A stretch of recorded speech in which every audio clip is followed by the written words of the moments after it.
Active వాయిస్లో future perfect tense questions ఉంటే passive వాయిస్లోకి ఎలా మార్చాలి చూద్దాం.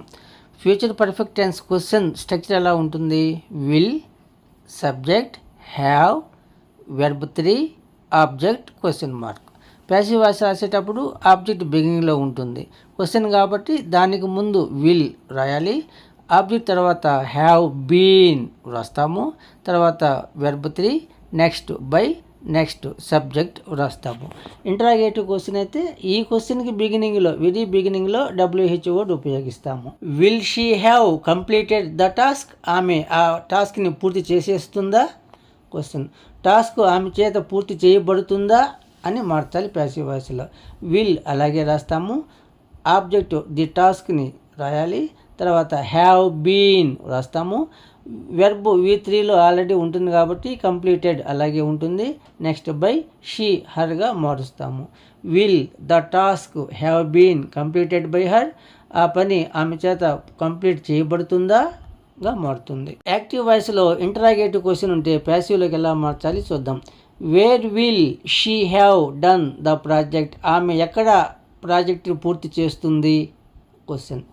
ఎక్కడ ప్రాజెక్టు ఆమె చేత పూర్తి చేయబడుతుందిగా మార్చాలి. వేర్ అలాగే రాస్తాము. ద ప్రాజెక్ట్ అనేది బిగినింగ్లోకి వస్తుంది. ఈ ఆబ్జెక్ట్కి వేర్ అనే పదానికి మధ్యలో విల్ ఉపయోగిస్తాము. ఆబ్జెక్ట్ తర్వాత హ్యావ్ బీన్ రాయాలి. నెక్స్ట్ డన్ V3 ఉంటుంది. Where will the project have been done? ఎక్కడ ప్రాజెక్టు చేయబడుతుంది బై హర్ ఆమె చేత? ఇలా మారుస్తాము. యాక్టివ్ వాయిస్లో నెగిటివ్ క్వశ్చన్ ఉంటే ప్యాసివ్లోకి ఎలా మార్చాలి చూద్దాం. Won't they have prepared dinner? వాళ్ళు డిన్నర్ ప్రిపేర్ చేసి ఉండరా? క్వశ్చన్ అనమాట. వోంట్ని విల్ నాట్గా కూడా రాసుకోవచ్చు. కాకపోతే అప్పుడు విల్ సబ్జెక్ట్ ముందు ఉంటుంది, నాట్ సబ్జెక్ట్ తర్వాత ఉంటుంది. అదే వోంట్ అయితే మొత్తం సబ్జెక్ట్ ముందే ఉంటుంది. Won't the dinner have been prepared by them? వాళ్ళ చేత డిన్నర్ పూర్తి చేయబడదా, రెడీ చేయబడదా అని మారుతుంది.